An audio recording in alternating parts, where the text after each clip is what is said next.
এতিয়া ৰাইজৰ দলেও কংগ্ৰেছক ভয় খুৱাব খোজে, কংগ্ৰেছেও ৰাইজৰ দলক ভয় খুৱাব খোজে। বৰ্তমান মিত্ৰতাটো হল তেনেকুৱা, আৰু এই মিত্ৰতাটো যদি হয়ও মই কওঁ 99.9% হ'ব। মোৰ ইমান ভুল হোৱা নাই, 1% মই ৰাখি থৈ দিছো। যদি অখিল গগৈৰ বিবেকত দংশন হয় বেলেগ কথা, কিন্তু তেওঁৰ যে বিবেক আছে এইটো মই নাভাবো। 99.9% অখিল গগৈ আত্মসমৰ্পণ কৰিব, কৰি কি কব, বিজেপি ঘৰুৱা স্বাৰ্থত আমি ত্যাগ কৰিলো। ডাইলগো এইটো দিব যে ফেচিষ্ট ঘৰুৱাৰ কাৰণে আমি ত্যাগ কৰিলো। কিন্তু এই ত্যাগটো কিয় হব, শিৱসাগৰত হৰাজিকাৰ গন্তি।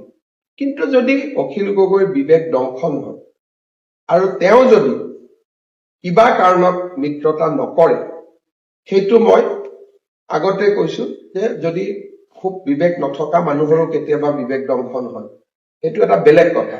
কিন্তু বৰ্তমানলৈকে যিটো সিগনেল, সেইটো তেওঁ আত্মসমৰ্পণ।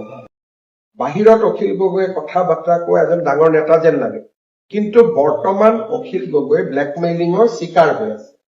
আৰু লাষ্টত দেখিব তেওঁ কংগ্ৰেছৰ মতে সকলো এৰি দিব, কাৰণ শিৱসাগৰ সিটটো তেওঁ জিকিবৰ কাৰণে তেওঁৰ নিজৰ সাহস বৰ্তমান নাই।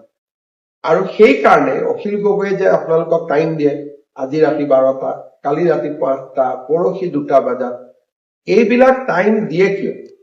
তেওঁ কংগ্ৰেছক ভয় খুৱাব যত্ন কৰে। কংগ্ৰেছেও বুজি পালে যে অখিল গগৈৰ দুৰ্বলতাটো শিৱসাগৰত লুকাই আছে, সেইকাৰণে কংগ্ৰেছেও ব্লেকমেইল কৰি আছে।